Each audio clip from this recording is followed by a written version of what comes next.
আজকে তোমাদের সাথে আমার খুব পছন্দের, খুবই হেলদি এবং খুবই টেস্টি একটা ব্রেকফাস্টের আইটেম শেয়ার করব। তো প্রথমেই আমি এখানে ওটস নিয়ে নিয়েছি। তো ওটসটাকে নিয়ে ভালো করে কিন্তু গ্রাইন্ড করে নিয়েছি। তো গ্রাইন্ড করে নিয়ে তার মধ্যে কিছু ভেজিস অ্যাড করবো। এখানে দিয়ে দিয়েছি গাজর গ্রেট করে, এবং গাজরটাকে ভালো করে গ্রেট করে নিয়েছি। তারপর এখানে দিয়ে দিয়েছি অনিয়ন।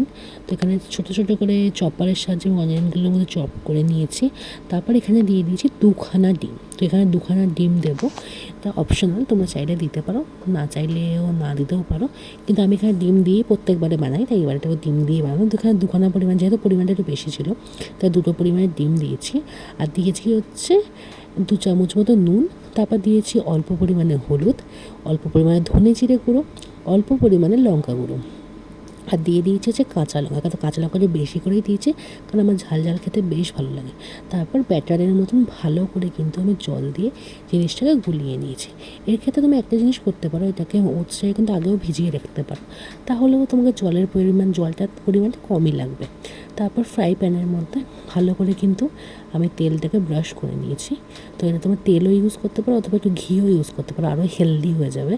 তো তেলটাকে ব্রাশ করে নেওয়ার পর নর্মাল গোলা রুটির মতো কিন্তু এগুলোকে ভালো করে ছড়িয়ে নিয়েছি। তো ছড়িয়ে নেওয়ার পর দুদিক উল্টে পাল্টে ডিম ভাজার মতো ভেজে নেব। তো এটা বলতে গেলে ওটসের চিল্লা বলা যেতে পারে, কিন্তু প্রচণ্ড হেলদি আর খেতেও কিন্তু খুব খুব টেস্টি হয়। তো একবার বানিয়ে খেয়েও, আশা করছি তোমাদের সবার কিন্তু খুবই ভালো লাগবে।